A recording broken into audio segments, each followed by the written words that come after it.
Hola, soy Hanna Fernández, divulgadora especializada en bienestar y descanso y autora del libro Aprende a descansar. Quiero darte la bienvenida a un nuevo episodio de mi programa de podcast A Guide to Live Well, una guía práctica de bienestar en la que descubrirás de la mano de los mayores expertos cómo cuidar tu salud y tu entorno para vivir más y vivir mejor. Los filósofos han explicado el espacio, mas no han hecho lo propio con el tiempo, la inexplicable materia prima de cuanto existe. Con él todo es posible. Sin él, nada. Es la más preciada de las pertenencias. Nadie puede arrebatárselo y persona alguna lo recibe en mayor cuantía que usted. En el reino del tiempo no hay aristocracia de la riqueza ni del intelecto. La genialidad no se ve premiada ni tan siquiera con una hora extra al día. Tampoco existe el castigo, aunque se despilfarre. Además, no puede usarlo de antemano, imposible endeudarse. Tan solo puede malograr el momento presente. No le queda a usted más remedio que vivir con 24 horas al día. Con ellas debe procurarse salud, placer, dinero, contento, respeto y el cultivo de su alma inmortal.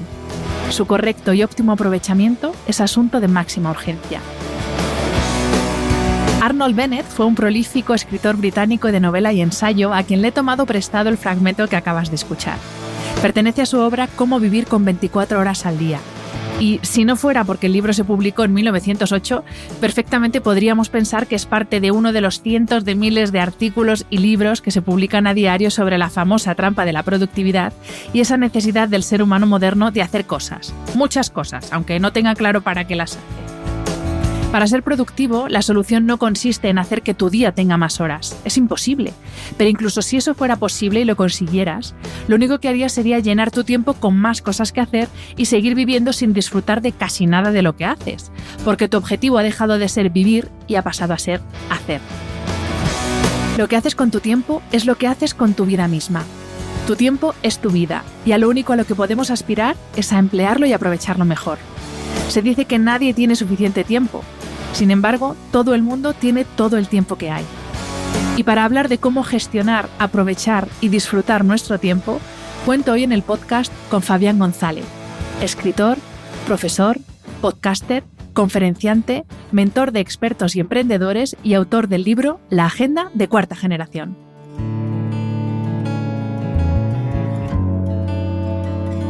Bienvenido, Fabián, y muchísimas gracias por aceptar la invitación a este podcast. Hanna, encantado de estar aquí. Gracias a ti por la invitación. Pues voy a comenzar esta entrevista diciéndote una cosa que dices tú en tu web para que me expliques. Porque dices en tu web que no estás de acuerdo con la frase que dice absolutamente todo el mundo, que es no tengo tiempo. Yo creo que es la frase más dicha de la historia. Sí. Y sin embargo tú propones decir en su lugar no es mi prioridad ahora mismo. Y tú consideras que es lo más honesto. Y yo, la verdad es que pensándolo bien, también creo que es lo más honesto.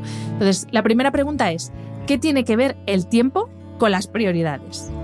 Muy bien. Pues sí, efectivamente, la frase no tengo tiempo al final es curiosa porque todo el mundo tiene todo el tiempo que hay. O sea, nadie tiene más de 24 horas, ni nadie tiene menos. Todos tenemos lo que hay. Y el no tener tiempo, básicamente lo que dice es que para ciertas cosas nosotros no tenemos esa atención o ese cuidado que deberíamos tener como nos gustaría. Y eso denota cuáles son aquellas prioridades o aquellas cosas en las que no estamos poniendo nuestro foco. Entonces, el no tengo tiempo es una forma de decir no tengo atención en esto que considero importante o no, pero no tengo atención en ese momento. Por lo tanto, las prioridades son una forma de sacar aquellas cosas en las que tenemos que poner nuestra atención y para aquello, para lo que tenemos nuestro tiempo, porque si el tiempo no es para eso, entonces ¿para qué es? Entonces, decir no tengo tiempo es decir mejor, oye, ser más honesto y partir de una base mucho más ecuánime y decir, oye, en realidad en este momento no es mi prioridad. Y si uno parte de esa base mucho más simplista, mucho más justa, se puede mejorar, porque la excusa no tengo tiempo al final no te lleva a ninguna parte. Te quedas ahí y te vas a quedar ahí mucho tiempo hasta que no seas consciente de que tienes que cambiar las prioridades. Es quizá como la frase políticamente correcta, ¿no? Porque, claro, decirle a una persona, pues mira, ahora mismo no es una prioridad escuchar tu problema, porque yo tengo un problema mucho más gordo, ¿no? Sí. A veces es como la opción políticamente correcta. Es verdad, es socialmente aceptable, pero es verdad que a veces yo creo que, mira, a mí me pasaba también yo tengo un podcast y mucha gente a veces me contacta para poder entrevistarle Y yo mi forma de responder no es que no tengo tiempo de decir, oye, mira, en ese momento tengo una serie que está centrada en ese tema y no está centrada en ese tema, por lo tanto, no es, digamos, un tema para el podcast en ese momento. Yo creo que la gente, si uno es honesto desde el principio, lo entiende y dice, bueno, es verdad. O sea, es mejor que me diga eso a que me está dando largas o a que nunca me responda, como suele a veces pasar también. Hablando de tiempo, claro, hablamos de la palabra tiempo, pero dentro de lo que es el significado tiempo, tú en el libro distingues dos conceptos. Bueno, existen dos conceptos de los que tú hablas en el libro, que son el tiempo kairos y el tiempo cronos, y que la desconexión entre ellos es lo que nos lleva a no centrarnos en las cosas que son realmente importantes y no están, y hacen que no estemos alineados con lo que es prioritario para nosotros en ese momento. Entonces, ¿qué diferencia hay entre estos dos tiempos? Sí. Sí, de hecho, siempre vemos el tiempo como algo lineal, ¿no? Como un horario, un calendario de 0 horas a 24 horas, lunes, martes, miércoles, diciembre, enero, febrero. Y es la forma en cómo hemos comprendido la idea del tiempo. Y es correcta, eso para mí es el tiempo cronos, es el reloj, es lo que marca las horas, las pautas del día. Pero hay otro tiempo, que es el tiempo kairos, que es el tiempo con significado, el tiempo que tiene un propósito, el que tiene un valor. Por ejemplo, un tiempo kairos sería una fecha de cumpleaños, una fecha donde se conmemora el 50 aniversario de algo. Eso es lo que llamamos tiempo kairos. Es algo concreto que ha ocurrido y que por lo tanto es importante. Entonces, esas cosas importantes, cuando nosotros podemos definir esas áreas, esos roles, esos objetivos personales que tenemos, en los que queremos conseguir ciertos hitos, se terminan convirtiendo para nosotros en ese tiempo kairos, en ese tiempo importante, de valor, de significado. Y lo que buscamos es conectar ese tiempo de valor, esos objetivos, con esos roles, con nuestro cronos, con nuestro tiempo cronos de lo que hacemos todos los días. Y lo que ocurre es que cada vez cuando no somos conscientes de estas dos, significados del tiempo, como que el reloj va por un lado, mientras la vida va por otro, ¿no? Y hace que esa brecha emocional entre lo que hago cada día y lo que me gustaría que pasara, pues se abra un poco más. Por lo tanto, hay que reconectar un poco más eso y alinear nuestro tiempo de reloj, cronos, con nuestro tiempo kairos, que es el tiempo de significado y de propósito. Creo que estás de acuerdo conmigo, Fabián, en que vivimos en la era de la productividad, o sea, que hay que ser productivo 24 horas al día, sí. Que se nos ha vendido la moto de que podemos ser productivos 24 horas al día, y encima esos que nos han vendido esta moto a continuación vienen y nos intentan vender un sinfín de herramientas, aplicaciones, todo tipo de instrumentos digitales y analógicos para gestionar nuestro tiempo, incluso cursos para aprender a usar todas esas herramientas, que es como sí. la cuadratura del círculo, vendiéndonos esa idea de que si usamos todo eso vamos a ser mucho más productivos. Y estoy hablando, y no tengo problema en dar nombres, de Google Calendar, Evernote, Asana, Canva, Post-it, en fin, miles de cosas, miles de estrategias, todo. Estrategias de planificación, o sea, absolutamente todo. Que ojo, no lo critico, yo uso algunas de ellas, pero a lo que voy es, para ser productivo realmente es necesario utilizar y depender tantísimo de todas estas herramientas. Pues la respuesta corta es no es necesario. Lo que pasa es que facilita el trabajo. A ver, ¿cómo lo digo? Yo siempre veo el ejemplo de la persona que tiene 30 kilos de más y quiere perder ese peso. Todos sabemos básicamente lo que hay que hacer es comer menos y hacer ejercicio. Es como que no hay nada más sencillo y más fácil, pero tan difícil de llevarlo a cabo. Entonces tenemos aplicaciones que cuentan calorías, entonces tenemos menús, dietas ketos, tenemos elípticas, tenemos máquinas caminadoras, tenemos un montón de herramientas. ¿Todo eso sirve? Por supuesto que sirve. El tema es que si yo no tengo de antemano un marco mental que me explique el por qué primero quiero perder peso, el por qué quiero estar en forma, lo que eso significa para mí, y tener todo esto amueblado en mi cabeza, las herramientas no van a servir para nada. Es cuando vemos que esa elíptica se termina convirtiendo en algo para colgar la toalla.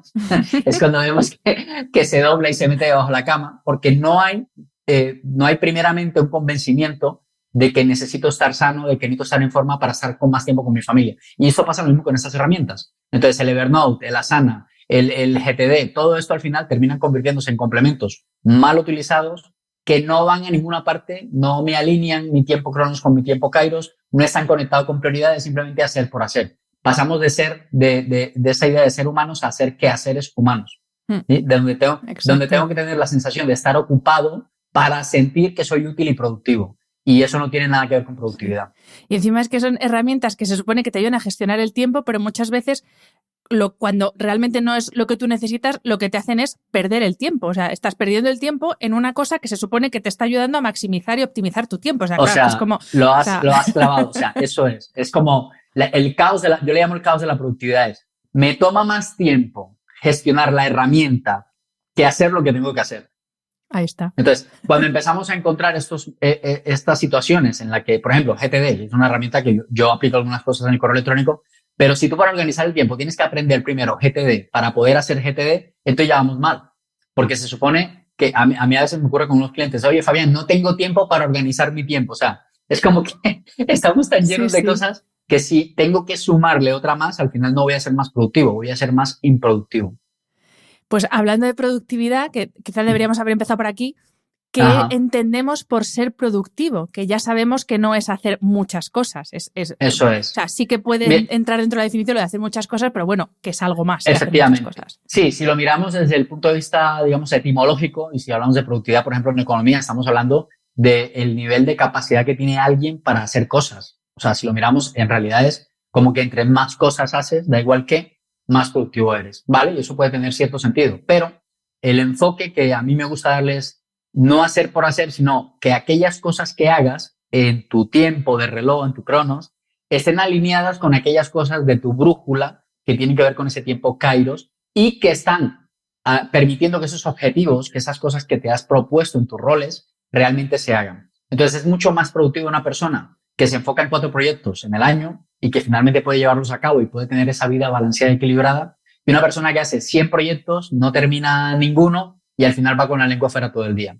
Entonces, es más productivo el que realmente llega a un feliz término con lo que emprende al principio. Uh-huh.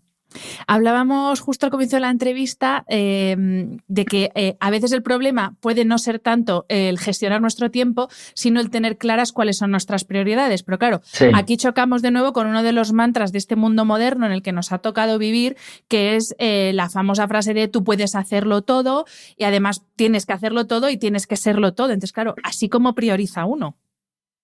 Evidentemente, cuando estamos en medio de esa saturación, de que tengo que hacer todo lo que, tengo que responder todos los emails que me entran, tengo que responder todas las llamadas que me entran, tengo que hacer todos los proyectos o ideas que se me ocurren.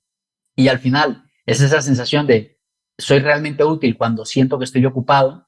Tenemos que, yo digo que la gestión del tiempo va primero de quitar cosas antes que meter cosas, ¿vale? Yo, por ejemplo, una de las cosas que recomiendo a la gente es empezar a eliminar todos esos ladrones de tiempo, todos esos factores que nos hacen perder nuestra atención, porque al final va de cómo gestionamos nuestra atención, pero buscar que cada una de esas cosas que nosotros hagamos estén enfocadas en estos roles, que básicamente son 7, o sea, casi que te lo podría definir así, son 7 cosas las que nos importan al 90% de los seres humanos en este planeta, son 7 cosas. Si nosotros somos capaces de extractar de esas 7 cosas, o de esas 7 áreas, de esos 7 roles, aquellas cosas que son relevantes para nosotros, vamos a estar realmente centrados en lo que es lo importante por defecto. Por defecto vamos a ser más productivos y vamos a empezar a proteger nuestro tiempo porque esas cosas tienen prioridad en nuestra agenda. Y lo demás, pues ya se rellenará, pero estamos enfocados en lo que es realmente importante. Uh-huh. Ahora hablamos de los roles, pero antes te quería preguntar por otro problema, porque realmente es un problema y además mucha gente que conozco siempre me lo dice, y es que se confiesan procrastinadores.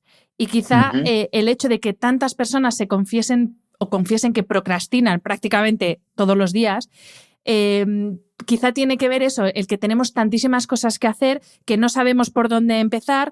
Encima, si no somos muy disciplinados, todavía nos cuesta más y nos dejamos llevar por aquello que nos apetece más frente a aquello que tenemos que hacer, porque todos tenemos deberes. Entonces, claro, el momento procrastinación es complicado también a la hora de gestionar nuestro tiempo, porque lo que le pasa a mucha gente, que se le pasan las horas, se le pasan los días y no hacen nada, no hace lo que tiene que hacer. Así es. Así es. Mira, es curioso porque hay gente que es muy disciplinada procrastinando.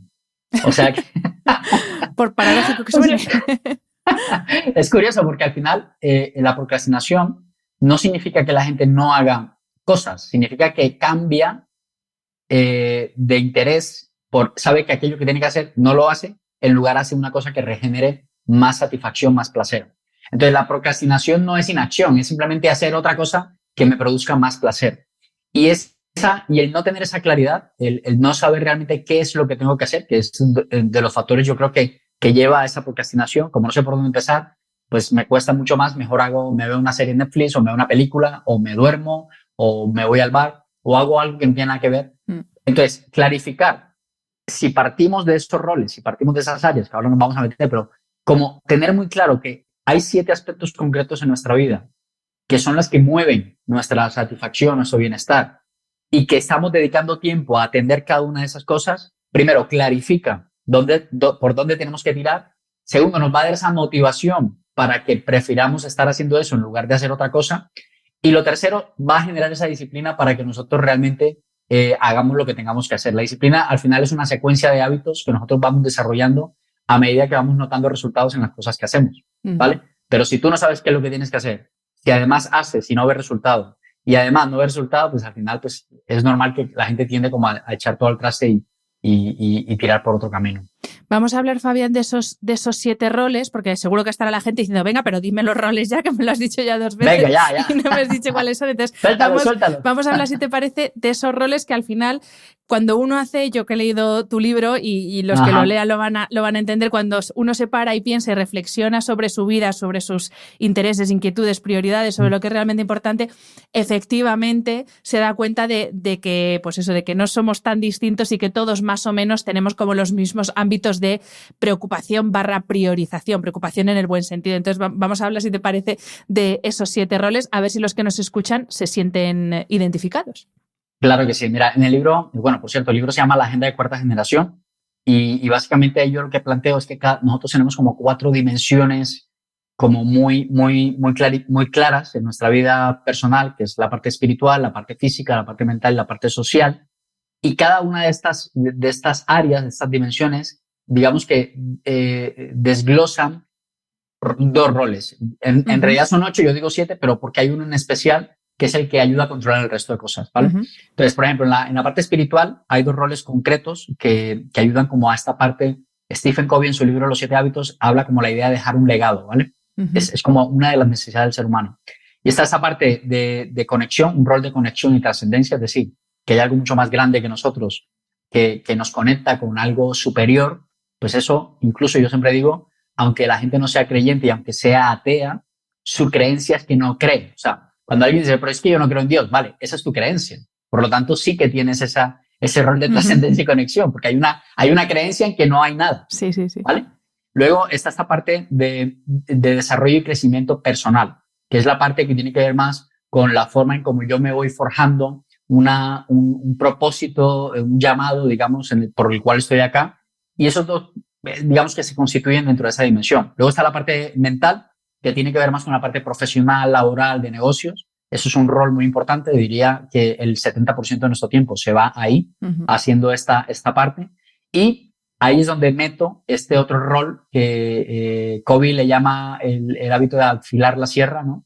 Es un rol de gestión, control y seguimiento. Es en el que yo hago que los demás roles estén siendo revisados y no se me pierdan. Luego en la parte física tenemos el cuidado personal y la salud. Eso es otro rol muy importante.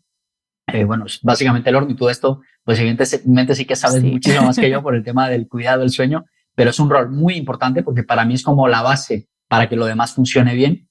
Y hay un rol que damos, mucha gente a veces como que ni lo entiende como un rol, pero es esa parte de recreación y ocio, o sea, ese tiempo de sano esparcimiento, de diversión, de pasar tiempo con la gente que quieres. Eso es muy importante en nuestra agenda. Y por último está la parte social, que comprende 2 roles, que es el rol de pareja y familia. Hay personas que lo tienen separado, pareja por un lado, familia por otro. Yo suelo ponerlo lo mismo, pareja y familia, y el rol de relaciones y amistades. Si nosotros ponemos el foco en estas 8 cosas, estos 8 roles, pues yo te podría decir que una persona, si cada semana se preocupa por dedicar atención y tiempo a esto, prácticamente podríamos decir que esta persona vive una vida balanceada y equilibrada. Bueno, de hecho hay un ejercicio muy común en libros y en cursos de desarrollo personal que creo que es la rueda de la vida, creo que se llama así, que es un círculo, ¿no? El que está dividido en 8 partes y es un poco prestar atención y ver si le dedicamos más o menos la misma cantidad y calidad de tiempo, ojo, que no es solo la cantidad, sino también la calidad del tiempo que le dedicamos a esos distintos roles que al final pues, son como las 8 facetas principales de todo ser humano, ¿no? Y la verdad es que es muy, muy útil porque todos, yo creo que en algún momento de la vida, pues porque es inevitable, porque hay momentos que tienes más trabajo o hay momentos que tienes algún problema o alguna preocupación en la familia y te centras mucho más en un área que en otro. Pero bueno, al final la salud está en ese equilibrio, ¿no? Entre todas esas áreas. Así es, así es. La rueda de la vida, de hecho, es una herramienta. Yo creo que los coaches, formadores, mentores, es como una herramienta básica y creo que cualquier persona que quiera realmente saber o hacer una auditoría de cómo está en su vida en general, es una buena herramienta para darse cuenta de ello. Uh-huh. Antes, Fabián, has mencionado así muy por encima, pero quiero que nos metamos ahora a fondo, los cronófagos. O sea, esas, sí, como tú dices en el libro, actitudes, objetos y personas que se comen nuestro tiempo literalmente, que consumen nuestro tiempo y que limitan, por tanto, sí, nuestra productividad. Entonces, si te parece, háblanos de esos 3 bloques de cronófagos de los que tú hablas en el libro. Efectivamente, pues mira, los cronófagos, yo digamos que le puse este nombre, en realidad son ladrones del tiempo, son aquellas cosas que minan nuestra productividad, que atentan contra nuestra eficiencia y efectividad en nuestra agenda y que tenemos que empezar a quitar de estas cosas que te decía al principio, antes que meter, quitar. ¿Y qué quitar? Ese tipo de cosas que básicamente se resumen en actitudes, en objetos físicos y en personas. Desafortunadamente fue lo que más duro me costó decirlo en el libro, pero es que es verdad, hay personas que lastran nuestra productividad. Y dentro de esas actitudes, por ejemplo, hay una básica que es común en todos y que todos la tenemos y que todos en algún momento la hemos sufrido y la seguiremos sufriendo, que tiene que ver con nuestra pereza física y mental, de cosas que tenemos que hacer que nos da pereza, porque o tenemos sueño o porque es tan engorroso y tan difícil que no encontramos la forma de ponernos, pero eso, por ejemplo, es un ladrón del tiempo que está ahí acechando constantemente. Parálisis por análisis, por ejemplo, es una soy forma yo, Fabián, soy yo. Sí. Esa frase me define. Te lo sobre prometo. todo, mira, esa frase, yo creo que sobre todo en las personas que son muy perfeccionistas, ahí está, que quieren hacer las cosas con un nivel de excelencia, que por otra parte a mí no me parece mal. El problema es cuando eso lleva a la inacción. Entonces, ahí sí se considera parálisis porque yo entiendo que cada proyecto, si queremos sacarlo bien, yo, por ejemplo, y de hecho lo digo aquí en el podcast, me encantó la forma en cómo enfocaste las preguntas y todo lo que tiene que ver con la estructura, lo vi y dije, wow, o sea, nunca me han hecho una entrevista tan currada, o sea, como qué bien, o sea, te felicito, ¿verdad? Porque digo, se nota, o sea, ya más o menos esto me dice quién está detrás del micrófono, porque puede ser, pero, y tú imagínate que te hubieras quedado con esta idea 3 semanas y hasta que no la tuviera 4, un mes, y al final no hubiéramos podido hacer la entrevista, ¿sí? Entonces, esta parálisis por análisis, cuando genera inacción, cuando hace que las cosas no pasen, es cuando tiene un problema. Y a veces ese perfeccionismo, en realidad lo que puede traducirse es un miedo de fracasar o de que las cosas no salgan como nosotros esperamos. Entonces, exacto, tal cual. A veces ese perfeccionismo se disfraza, en realidad lo que hay es un miedo oculto de decir, no quiero salir porque donde salga esto mal, imagínate. Por lo tanto, la forma yo ahí en el libro planteo como algunas cosas que se pueden hacer para ir destrozando cada uno de estos ladrones del tiempo, y el parálisis por análisis es como, venga, mejor hecho que perfecto, probemos, siempre en modo de pruebas, y ahí vamos aprendiendo. Para mí la perfección se ve más en la acción de mejorar que en el quedarse quieto, ¿vale? Entonces, en realidad se es perfeccionista cuando se está mejorando en la acción cada cosa que se hace. ¿Sabes? Perdona que te corte, Fabián, sí, pero es que esto lo he contado en algún otro episodio, pero te lo voy a contar porque te va a hacer gracia. ¿Tú sabes sí, cómo me ayudó a mí mi psicóloga Marta Redondo a trabajar este problema que tengo yo de la parálisis por análisis? Pues justo hice un máster hace un par de años y me obligó, porque los exámenes eran tipo test y podías repetirlo las veces que quisieras hasta sacar el 10. Pues me obligó a no repetir ni un solo examen, sacara la nota que sacara, y me tuve que aguantar con algún que otro 5 que saqué, y yo me acuerdo que es que eso le decía, Marta, es que no puedo resistir no repetirlo hasta tener el 10. Pero fue una forma, la verdad, que es súper útil. Una terapia de aceptación. Sí, y ahora que sigo estudiando, soy capaz de dejar un examen con un 5 y que no me persiga el 5 en la cabeza tranquila 2 semanas. Qué bueno, qué bueno. Pues sí, al final, yo digo, mira, al final, lo que habla son los resultados. Si nosotros vemos que hay cosas que nos paralizan, y yo conozco en el ámbito, por ejemplo, del mundo de los emprendedores, que tienen una muy buena idea y que finalmente no se ponen porque no tienen un plan de acción, no sacan el tiempo para realizarlo, porque necesitan otra vez investigar más información, o el que escribe un libro, por ejemplo, esto ocurre mucho también, el libro ahí, 2 años en el cajón, nada que sale, y al final a veces los libros se quedan sin ver la luz de pública porque la persona que está detrás tiene miedo a esto, a que se exponga y a que la gente pues al final critique o alabe su trabajo. Y eso lo hace la parálisis por análisis.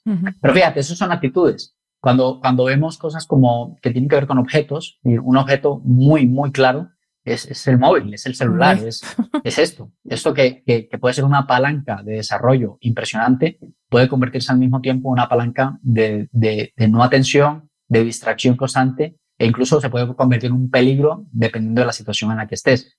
Yo tengo ahí en el libro, propongo a la gente un test de adicción a la tecnología, simplemente para analizar hasta qué punto dependen, digamos, del uso de estos aparatos, y hay varias preguntas. Al final es una idea simplemente de ponerte en situación para que veas qué puedes hacer si realmente te encuentras muy adicto a la tecnología. Adicto quiere decir, pues, empezar a tener hábitos, por ejemplo, con el teléfono, la gente que constantemente está refrescando a ver qué cosa nueva hay, la gente que está en serio y de repente una notificación y eso le distrae. Todo este tipo de cosas, al final, la productividad, Hannah, en el fondo, es el cuidado de nuestra atención. Y si nuestra atención está siendo permanentemente distraída, consumida por otro tipo de cosas, pues al final hay muchos estudios que dicen que las personas, cuando dejan de hacer un trabajo y lo vuelven a retomar, pasan entre 8 y 15 minutos para estar en ese flujo en el que la persona estaba antes de ser distraída. Entonces tú imagínate constantemente el estar otra vez, a ver en qué iba, en cómo estaba. Entonces, ese tipo de cosas que pueden convertirse en una palanca de crecimiento y productividad muy importante, al mismo tiempo pueden consumir tu atención y por lo tanto tu productividad. A propósito del test, una de las cosas porque yo lo hice cuando leí el libro, y fíjate que yo controlo bastante el tiempo que dedico a la tecnología, a pesar de que trabajo con ella, pero una de las cosas que más me hizo decir, Hannah, cuidado, que lo mismo tienes más adicción de lo que tú piensas, es una de las preguntas que tú pones es, cuando entras a un sitio o empieza un espectáculo o estás en algún sitio nuevo, lo primero que piensas es cómo vas a hacer la foto, el vídeo para subirlo, y digo, madre mía, es que yo, es que aunque vaya al bar del pueblo a tomar un café, se me pasa por la cabeza hacer una foto del café en el bar del pueblo, que dices, que esto no tiene ninguna relevancia, por el amor de Dios. Pero llega hasta ese punto la dependencia que tenemos a lo electrónico. O sentir envidia cuando te estás quedando sin batería y el de al lado tiene el teléfono lleno, o buscar un conector en una mesa para... todo ese tipo de cosas que al final a todos nos pasan, ¿eh? Yo no digo que al final a todos nos pasan, pero hasta qué punto, ¿no? Porque hoy en día se ha comprobado que una persona cuando conduce mientras ve el teléfono casi que es mucho más peligrosa que una persona cuando va borracha. O sea, para que te hagas una idea. Entonces, este tipo de cosas pueden trascender incluso mucho más allá de la simple anécdota a convertirse en un verdadero problema para muchas personas. Y vamos a hablar de las personas, lo que decías tú, las personas cronófagas, que a veces sí que es verdad, y a mí yo alguna vez que he hablado pues, de personas tóxicas, que no es lo mismo, pero como que me han dicho, no se dice eso, pero sí que es verdad que hay personas que consumen el tiempo de los demás, y eso es verdad. ¿Qué haces con estas personas? Esto pasa, esto seguirá pasando, y esto es algo de asumir. Yo de hecho en el libro recomiendo mucha mano izquierda, mucho cariño, mucho cuidado, mucho respeto, porque bueno, estamos hablando de personas, no estamos hablando de un móvil, ni estamos hablando de cosas que nos pasan a nosotros mismos.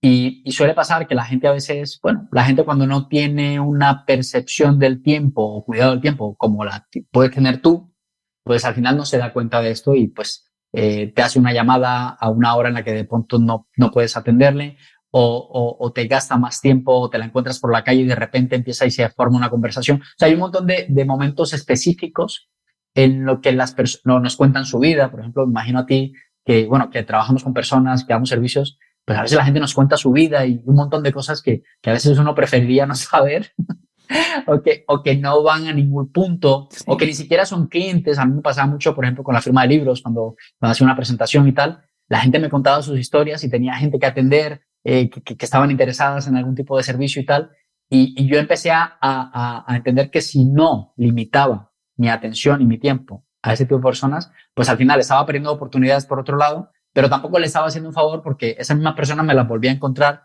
contándome la misma historia. Entonces, la forma de decirles que ya tengo, que cuento con 10 minutos o que tengo que hacer una cosa determinada o que no le puedo atender en ese momento. O sea, ser muy empático a la hora de hacer esto, pero no dejar que eso nos robe todo nuestro tiempo, porque nos ocurre incluso en casa, con nuestros padres o con nuestros hijos, no porque sean ellos cronófagos ni ladrones del tiempo, ¿vale? Pero esto puede pasar, y cuando tú tienes un objetivo, si no sabes gestionar eso, a mí me pasa con los niños, yo tengo 3, imagínate, de repente entran acá y tienen muy claro un horario en la puerta, saben a qué hora se puede interrumpir, a qué horas no porque no les ame simplemente porque hay una forma adecuada de proteger ese tiempo. Claro. Y esto, pues yo a veces puedo caer incluso en convertirme en una persona cronófaga para mi esposa, por ejemplo, que está ocupada haciendo algo y de repente yo llego ahí con todo lo que tengo que decirle y la saco a ella de lo que tiene que hacer. En fin, que es un rol en el que podemos caer incluso nosotros, pero que tenemos que crear medidas para protegernos de eso. No, y de hecho estaba pensando, digo, a ver si la gente piensa que es como que no lo digo en ningún caso de forma peyorativa, porque incluso nosotros mismos, como tú bien dices, podemos ser cronófagos. Yo, por ejemplo, estaba pensando, Sí. lo típico, ves a alguien por redes sociales, pues te gusta lo que hace profesionalmente, tienes alguna duda, escribes para que te eche una mano y encima quieres que te responda ya, y como no te responde vas y le mandas un mensaje de, oye, ¿no has visto que te he escrito? Entonces es como, Sí. no, claro, es que esa persona, aparte de que eso es su trabajo, tiene un tiempo que dedica a las redes, otro tiempo que dedica a los clientes, y entonces, claro, Efectivamente. su tiempo no lo organizas tú, lo organiza cada uno el suyo. Efectivamente. Entonces esto, pues, tacto, cuidado, tener empatía, donde gentes y ya está, ir llevándolo. Y eso también pasa, que lo dices tú, perdona que te corto, que si no quiero que se me olvide porque me encanta la palabra, dale. Lo de la reunionitis. Que es que esto, me acuerdo además de una amiga que en su empresa, después de la pandemia, establecieron que las reuniones de equipo se hacían de pie, porque se dieron cuenta de que estando de pie iban a lo que era importante y no estaban ahí perdiendo el tiempo de cháchara. Y digo, oye, Así pues qué técnica más buena. De pie y antes del almuerzo, o sea, porque esto también es una forma o la hora antes de terminar, que ya verás tú cómo se la empresa. Oye, que nos vamos a comer. Esto, de hecho, yo recuerdo la experiencia que he tenido en las empresas en las que he tenido la oportunidad de trabajar, el tema de las reuniones. O sea, no se necesitan tantas reuniones, o sea, no se puede vivir en una empresa sin hacer reuniones, pero sí se puede vivir sin muchas de ellas. Y a veces el tema de las reuniones, si no están estructuradas, si no están bien convocadas, si no están las personas que realmente tienen que estar, si no están minutadas en el sentido de qué temas vamos a tratar, pues al final eso se termina convirtiendo en un relajo, en una oportunidad para que la gente al final termine hablando de cosas que no venían a cuento y al final se pierda tiempo y no se llegue a ninguna conclusión. Entonces, las reuniones tienen que estar estructuradas, tienen que estar minutadas, tienen que estar bien convocadas para que finalmente se haga lo que se busca que quiere que se haga en esa reunión. Y muchas empresas, desafortunadamente, sufren ese problema de que cada cosa es una reunión y al final termina llegando gente allí que no tiene por qué estar allí. Al final, lo que iba a ser media hora se convierte en 2 horas. Entonces, al final, lastra, al final no sabes cuándo día es la reunión. De repente sale una reunión por la mañana, otra por la tarde, que tú no esperabas y tenías otra cosa. Y esto hace que al final la productividad se lastre precisamente por las reuniones que están mal diseñadas. Y de hecho, tú hablas en el libro y dices que por lo que estabas diciendo, cuando se convoca una reunión, y esto es aplicable a cualquier sector en cualquier empresa, pero hay que decir a la gente que está convocada qué tiene que preparar para llevar a esa reunión, porque si no, te reúnes para decir que se preparen lo que sea que haya que preparar para volverse a reunir otra vez. Y dices, es que es como absurdo, pero es que esto, sí. Por lo menos aquí en España, tú tienes experiencia en otros mercados, sí. Pero por lo menos aquí en España es que esto es así. Sí. Es una mala costumbre, se asume como que es lo normal, pero no es normal, ¿vale? Dices en el libro 2 frases que me parecen fabulosas y además las dice mucho mi marido las dos. Una es, si no está en la agenda no existe, y otra es, si algo es importante en tu vida se merece un Excel. Y yo creo que estas 2 frases son las que marcan la diferencia entre ahora que estamos a punto de las fiestas navideñas y de que comience el año nuevo, son la diferencia entre el típico propósito de año nuevo de tengo que perder peso, tengo que mejorar el inglés, tengo que aprender informática, yo qué sé, típicos propósitos de año nuevo. Ajá. Y lo que es un objetivo real, claro, con un plan y con unos tiempos de ejecución. Sí. Y esto además, como tú muy bien dices en el libro, es aplicable a todos los aspectos de la vida, que a veces solo pensamos en objetivo, pues eso, aprender inglés, pero no nos planteamos objetivos, pues cuidar el aspecto espiritual y de lo que hablábamos antes de los roles, mejorar las relaciones interpersonales que tengo con mi familia, yo qué sé, otras cosas que no contemplamos tanto como un objetivo que tenemos que planificar y temporizar en el tiempo. Sí, totalmente. Mira, Seth Godin, uno de los gurús de marketing más conocidos en los Estados Unidos, dice, un objetivo es un sueño con una fecha de vencimiento. Si nosotros no ponemos fechas concretas, aquellas cosas que queremos conseguir, pues eso se queda solamente en un deseo, en una intención, pero realmente no va a pasar nada. Por lo tanto, la forma de asegurarnos de que eso ocurra es que podamos llevarla a un sitio concreto, a una hora concreta, en un día concreto, porque si eso no está allí, olvídate, eso no va a pasar. Por eso digo lo de si no está en la agenda, no existe. O sea, no va a pasar. Ay, pero es que a mí me gustaría. No, que no va a pasar. Que no pasa comiéndote 12 uvas el 31 de diciembre. No ocurre así, ¿vale? Entonces, por un lado. Y por otro lado, el tema me acuerdo que esto fue una frase que dije en una conferencia, de hecho, de ahí salió esta idea de aquello que merezca atención y cuidado en tu vida es merecedor de un Excel. Lo dije en una conferencia, me acuerdo, y la gente no podía dar risa y a mí me llamó mucho la atención y dije, oye, ¿verdad? Esto tiene sentido. ¿Y por qué lo decía? Porque si nosotros queremos mejorar en algún área de nuestra vida, realmente tener avances, tener desarrollo, sería importante controlar de alguna manera el punto donde estamos y ver qué aspectos hemos podido, digamos, avanzar. Tú no puedes saber si has mejorado algo si no puedes controlar eso. De hecho, la frase es como, yo no puedo mejorar lo que no puedo controlar y no puedo controlar lo que no mido. Por lo tanto, si yo no tengo algo, un Word, un Excel, un documento, un cuaderno, donde puedan examinar de dónde vengo y para dónde voy, es muy difícil que eso realmente tenga un crecimiento. Por lo tanto, si hay algo que es importante en nuestra vida, por ejemplo, tú dices, Fabián, pero por ejemplo, las relaciones, yo siempre este tema sale. En las relaciones de pareja, por ejemplo, yo tengo, por ejemplo, algo con mi mujer que hacemos cada semana que son los date nights. Hacemos una cita por la noche, vamos a una cena, vamos a un restaurante, o estamos en casa o vemos una película, pero yo digo, en función de cuántas date nights yo vaya teniendo en el año, yo te puedo decir que eso es un indicador de cómo está mi relación de pareja.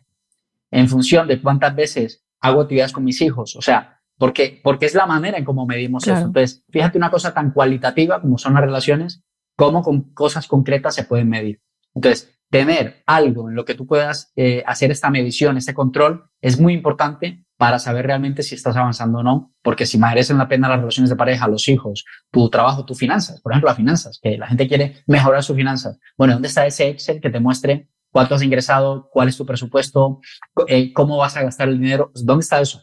Sí, pero tú quieres mejorar, ¿vale? Y eso, ¿cómo lo vas a ratificar si no tienes cómo controlarlo? Por lo tanto, sí, por eso he hablado de la importancia de tener ese Excel ahí. Mi amiga Andrea Cañas, que seguro que está escuchando este episodio, ahora mismo estará dando palmas porque es la reina del Excel, pero para todo. O sea, para hacer la compra y las cosas que necesita para casa, para preparar las maletas. A mí una vez me mandó su modelo de Excel para hacer las maletas. Es verdad que ella tiene dos hijos por parte del marido, luego ellos dos, o sea, claro, su vida es un poco más compleja que la mía, pero es verdad que todo lo lleva en un Excel y efectivamente simplifica la vida. Y luego, aparte de eso, hay cosas que luego tú puedes medir, porque hablabas de esas date night que tienes con tu pareja. Claro, tú la perspectiva que tienes del tiempo, lo mismo es que dedicas muchísimo tiempo exclusivo a tu pareja, pero luego cuando ves el Excel dices, madre mía, si este año solo hemos tenido 4 date nights en los últimos 8 meses, yo qué sé. Entonces, efectivamente, yo no soy muy pro Excel, te diré la verdad, pero que sí que es verdad que con el tiempo me voy dando cuenta de que, pues eso, lo que no está en un Excel no lo puedo medir y por tanto, si no lo puedo medir, nunca lo voy a poder mejorar, claramente. Sí, digamos que el Excel es el símbolo, en esta conversación, digamos, el símbolo de saber que tengo algo tangible para poder medir lo que estoy haciendo es el Excel, pero bueno, puede ser cualquier otra cosa, sí, ¿no? Efectivamente.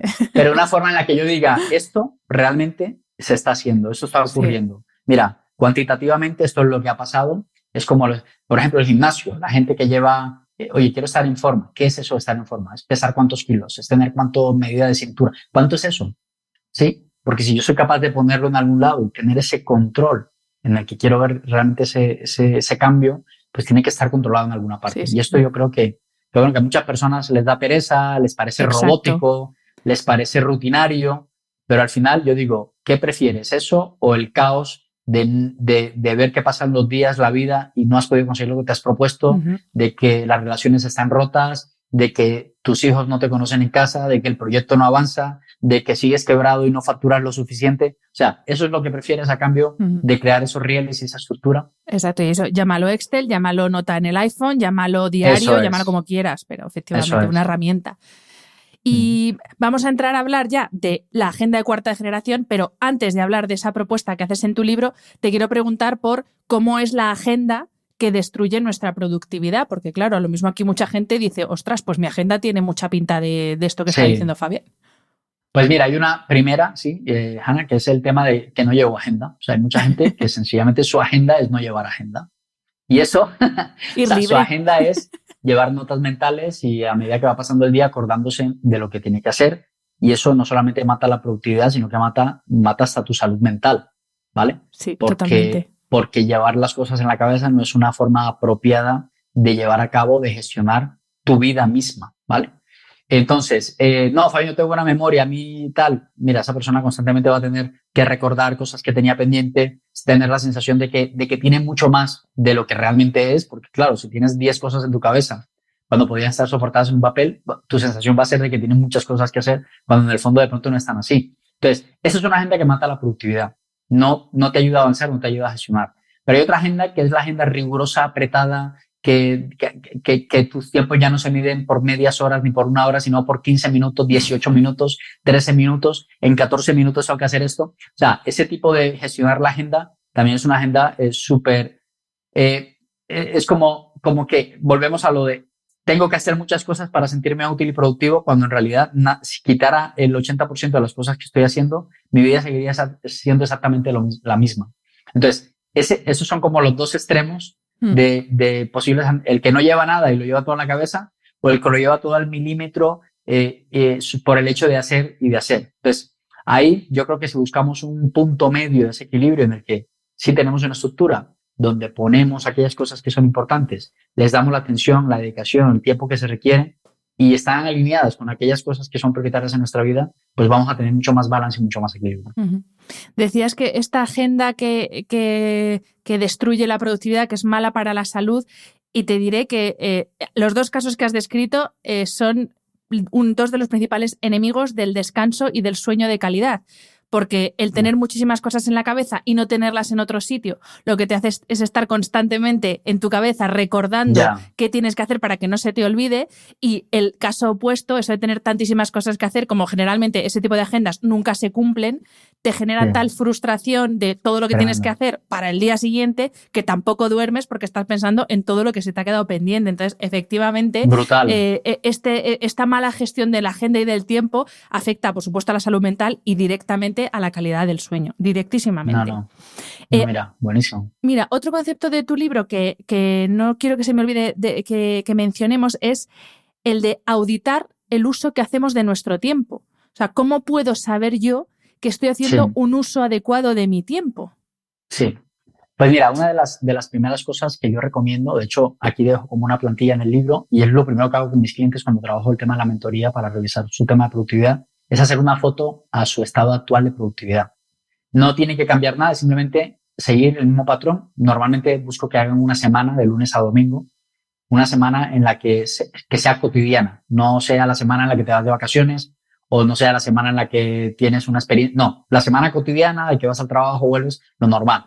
Y que la gente pueda registrar cada 30 minutos qué hace, ¿vale? Me levanto, me acuesto, almuerzo, como, voy, vengo, trabajo, me voy a una reunión, voy al colegio por los niños, bueno, todo lo que ocurre en tu día. Simplemente es hacer una descripción, no hay que hacer nada más, ¿vale? Y en esa descripción de una semana, la idea es que la persona vaya haciéndose consciente de cuánto tiempo dedica a qué cosas y si esas cosas realmente están tomando mucho tiempo en su agenda. Aquí no hay, digamos, cosas buenas o malas, simplemente es lo que es, ¿vale? Entonces, cuando miramos esto, la auditoría que hacemos aquí es empezar a analizar qué patrones se repiten, ¿vale? Es como si tú te sacaras de la realidad y vieras tu vida desde afuera, dijeras, a ver, ¿qué es lo que está pasando aquí? Oye, me estoy despertando, mira, 3 días me despierto a las 7 de la mañana y hay 4 días que me levanto a las 9. ¿Qué está pasando aquí? ¿Por qué? Pero mira, es que un día me acosté a la 1 y empezamos a analizar patrones que empiezan a ocurrir en nuestra agenda. Esto, claro, si tú lo llevas en tu cabeza es imposible sacarlo, pero cuando lo tienes escrito y lo puedes ver desde lejos, es mucho más claro verlo, ¿sí? Las horas de trabajo. Entonces, basado en esos patrones, pasamos ya a una parte más de diseño, que es decir, vale, basado en estos horarios, basado en esta, tú más o menos comes a las 2 o a la 1:30, vamos a empezar a fijar unos horarios que son como la estructura que empiezas a establecer. Pero no es una cosa nueva, radical que vas a hacer para ser más productivo. No es basada en tu realidad, es decir, en lo que es tu vida en ese momento, cómo vamos a pasarnos a hacer una pequeña transición para que en lugar de levantarte un día a las 6:15, otro día a las 7:30, otro día, te levantes a las 7 todos los días. Entonces buscamos casi que estandarizar eso para que empecemos a crear los hábitos, porque si no es imposible, ¿vale? Entonces, cuando hablamos de esa auditoría, estamos buscando trazar esa semana, cómo ocurre, y a partir de ahí empezar a diseñar lo que queremos que sea. Uh-huh. Y ahora sí, vamos a hablar de la agenda de cuarta generación y primera pregunta, o sea, las generaciones anteriores de agenda, ¿por qué no nos valen? O sea, las de primera, segunda, tercera generación, ¿en qué fallan y, por tanto, en qué se diferencian de la agenda de cuarta generación?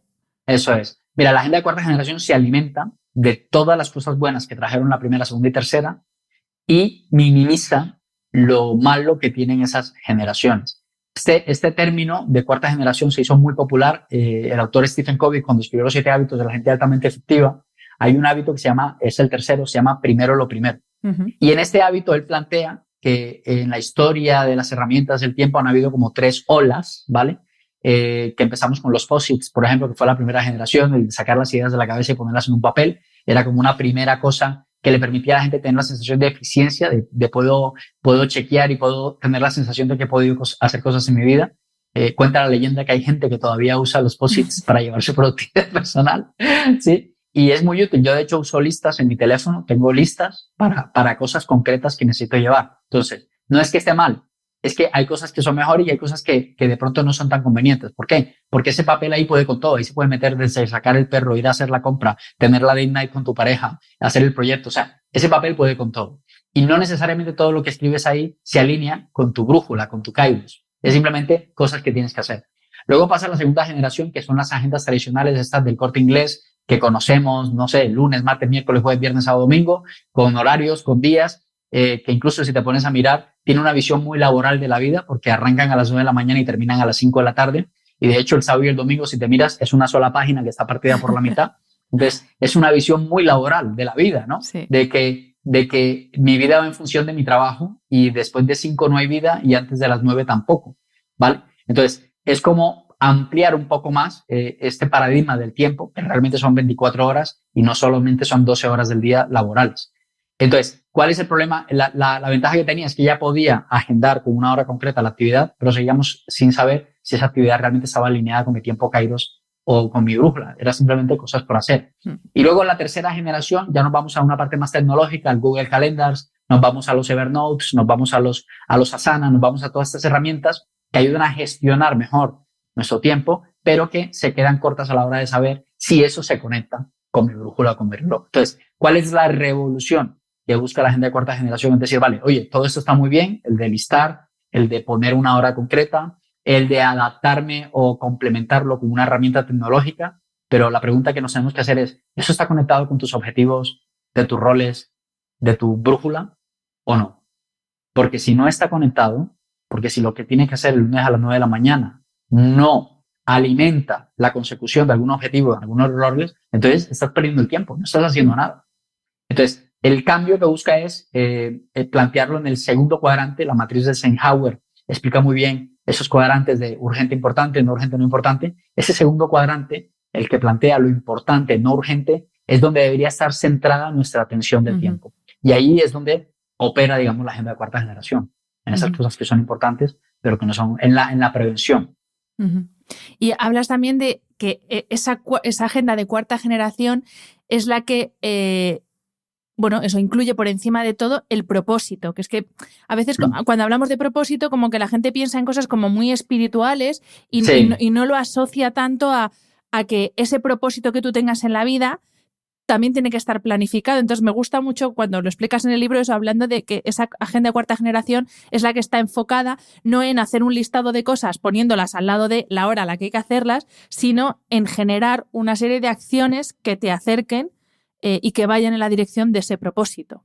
Efectivamente. Mira, al principio hablamos del tiempo kairos y tiempo cronos. Otra forma, digamos, de explicarlo es la brújula y el reloj. Mira, de hecho, sí, la portada del libro tiene una brújula y un reloj. El reloj está dentro de la brújula. ¿Qué busca esto? Que si yo tengo una brújula establecida con una misión, con una visión, con unos valores, con unas áreas, con unos roles, con unos objetivos concretos de mi vida, con las que voy a balancear esta rueda de la vida que hablábamos, y si en mi reloj, es decir, mis días de las semanas, con mis horas, yo estoy haciendo cosas que conectan con eso, podríamos decir que esta persona tiene una vida equilibrada en propósito, porque está haciendo aquello que realmente dijo que iba a hacer. Si estas cosas que yo estoy haciendo no están conectadas en la brújula, o peor, no hay brújula, o sea, te puedes imaginar cuando la gente dice, me siento desorientada, no sé qué camino seguir, pues lo que está denotando es una clara muestra de que no hay una brújula a la que seguir. Por lo tanto, ese equilibrio y ese liderazgo y ese propósito lo vamos a encontrar cuando juntamos estas dos cosas.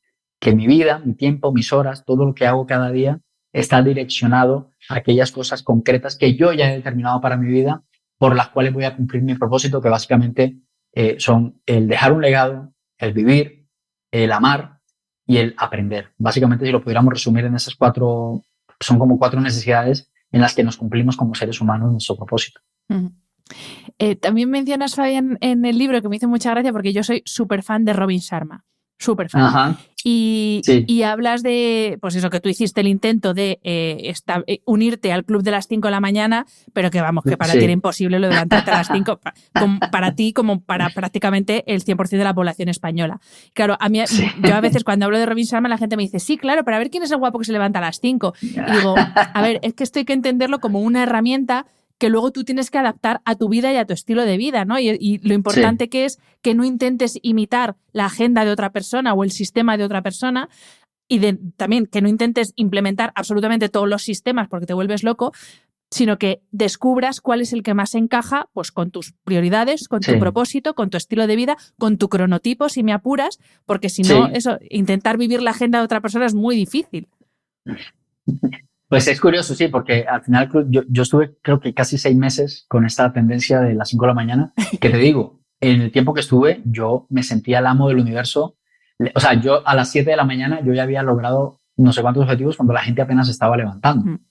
Y esto te hace, pero claro, cuando la gente se reúne por la noche y a las 11 se preguntan qué van a cenar, entonces eso preocupa mucho, porque eso solamente yo lo he visto en España, la gente a las 11:30 está cenando.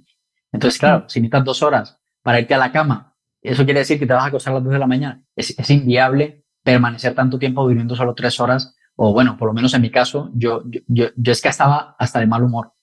Entonces, ¿qué me di cuenta? Que al final no era tanto el tema de madrugar, sino el tener un espacio concreto en la mañana en el que tú pudieras trabajar esas prioridades. Yo llamo lo que es el setup, ¿no? El plan 20-20-20 que él propone allí, en el que yo pueda balancear esa parte espiritual, mental y física antes de cualquier otra cosa, antes de saltar a la cama al ordenador, antes de mirar el correo electrónico, antes de ir a las redes sociales en el teléfono, que yo pudiera balancear eso y da igual si era a las 7, a las 8 o a las 9 de la mañana, pero que eso tiene un sentido y es el tener ese momento para mí. En Colombia, yo soy de Colombia y yo sí que te puedo decir que allá es mucho más fácil levantarse a las 5 de la mañana porque amanece más temprano, porque la vida empieza mucho más temprano, la gente, los niños van al colegio a las 7 de la mañana, o sea, eso es normal. Aquí en España, pues no, y por eso decía que si fuera español, el libro se llamaría El Club de las 7 de la mañana, no El Club de las 5 de la mañana, por ese desfase que hay ahí en lo que es, no sé, la cultura o la forma como la gente opera en cada país. Sí. Pues Fabián, vamos a poner fin a esta charla. La verdad es que me ha encantado el libro, me ha encantado esta charla y sobre todo me encanta que, pues eso, en este mundo de la hiperproductividad y de hacer tantísimo y de ser tantísimas cosas, haya profesionales como tú que ponéis o que nos proponéis herramientas que de verdad son útiles para vivir una vida con sentido, ¿no? Para otra cosa que hablas en el libro, que es para tener un tiempo vivo, que nuestra vida sea algo vivido y no sea pues eso, el transcurrir de un día tras otro hasta que llega al final. Y de hecho hay una frase que creo que es tuya, que incluyes en el libro, es decir, que no citas a otra persona, que me parece que resume súper bien esta charla que hemos tenido, que es que una vida productiva es saber hacia dónde vas y hacer todos los días el camino en esa dirección. Y me parece una preciosidad, o sea, típica frase para ponerte como de salvapantallas, para que no se te olvide. Qué bueno. Sí, mira, básicamente, es verdad, es una frase que a mí me evoca, la brújula es saber hacia dónde vas, la brújula, y hacer todos los días el camino en esa dirección, el reloj, ¿vale? Si yo puedo juntar esas dos cosas, si puedo tender ese puente entre que cada cosa que hago cada día me va en la dirección que yo ya me he propuesto, entonces yo tengo una vida productiva. Si ese reloj va por un lado, la brújula por otro, entonces no tengo una vida productiva. Y para mí es una forma como de mostrar esto, ¿no? De que realmente nuestros deseos, nuestros sueños, nuestras ambiciones, nuestro propósito, nuestro llamado por el que estamos acá, que cada día hagamos el camino en esa dirección, que cada cosa que hagamos tenga ese sentido. Para mí esta entrevista tiene sentido precisamente por eso, porque estoy en uno de los objetivos o sea, la entrevista que uno puede decir, vale, esa entrevista, ¿qué rol juega en tu agenda? Pues que conecta directamente con esta idea de Fabián divulgador, el que escribió el libro, el que a través de esta herramienta alimenta esta parte mental del rol profesional laboral con su misión, con su visión. ¿Ve? Entonces, no es casual la entrevista porque está conectada con todo esto. Entonces, como que si nosotros nos aseguramos de protegernos de nosotros mismos, incluso de nuestro tiempo, que nuestra agenda tenga esa base de que cada cosa que hagamos tiene un propósito, eso es un tiempo vivo, porque es el tiempo que de manera proactiva estamos generando para que las cosas pasen. Y ese tiempo muerto, pues al final es el tiempo en el que las cosas nos pasan, las recibimos como vienen, no reaccionamos a ello y sencillamente pues se nos pasan los años con intenciones y con deseos que nunca se van a cumplir porque no estamos haciendo nada para que eso ocurra. Y decimos sin parar eso de que no tengo tiempo para las cosas importantes, cuando lo que realmente nos pasa, como decíamos al principio, es que no tenemos claras nuestras prioridades ni el plan que tenemos que implementar para conseguirlas. Millones de gracias, Fabián. O sea, me ha encantado el libro, de verdad que os lo recomiendo a todos. Muchas gracias, Ana. La Agenda de Cuarta Generación, leedlo porque de verdad que leo muchísimas cosas sobre productividad y es de los pocos libros que me han sorprendido para bien. Así que enhorabuena por tu trabajo y millones de gracias por este ratito. Un placer tenerte aquí, No, Fabián. hombre, yo encantado, Hanna, de estar en tu programa, de aportar un poquito con todas esas ideas y espero que de verdad que las personas que lo escuchen, por lo menos que haya algo que les toque y que digan, mira, de ahora en adelante voy a empezar a trabajar esto, voy a empezar a quitar cosas de mi vida que me están lastrando, voy a centrarme más en aquellas cosas que son importantes, como que les toque. Y bueno, yo simplemente decirles que podemos mantener esa relación a través de las redes, a través del libro, recomiendo, lo pueden conseguir por Amazon, en Kindle, incluso por la web directamente lo pueden pedir. La única diferencia es que lo reciben firmados y los que lo reciben por la web. Pues entonces por la web. y bueno, en las redes, @FabianGonzalezH es la forma en cómo podemos seguir en contacto. De todas formas, pondré todos los enlaces a tus redes en las notas del episodio y también algunos de los libros que hemos ido mencionando a lo largo de la entrevista. También lo pondré en las notas del episodio para quien quiera seguir leyendo sobre el tema, pues que lo haga. Millones de gracias, Fabián. Un placer. Muchas gracias, Ana. A ti, un fuerte abrazo. Chao, chao. Espero que hayas disfrutado del episodio. Este programa de podcast es independiente y en abierto gracias al apoyo económico de marcas que apuestan por mi trabajo y confían en mí para ayudarles a comunicar su mensaje. Los expertos que aceptan mi invitación a intervenir en este programa no tienen ningún tipo de vinculación con dichas marcas a menos que se especifique lo contrario. Y todo el contenido de mi podcast, página web y redes sociales que haya sido patrocinado irá acreditado como tal. Gracias por ayudarme a que este proyecto siga siendo viable e independiente visitando la web de mis anunciantes, dejando reseñas, comentarios y valoraciones en las distintas plataformas de reproducción y compartiendo mi contenido en tus redes sociales. Mil gracias por estar al otro lado. Nos escuchamos en el próximo episodio.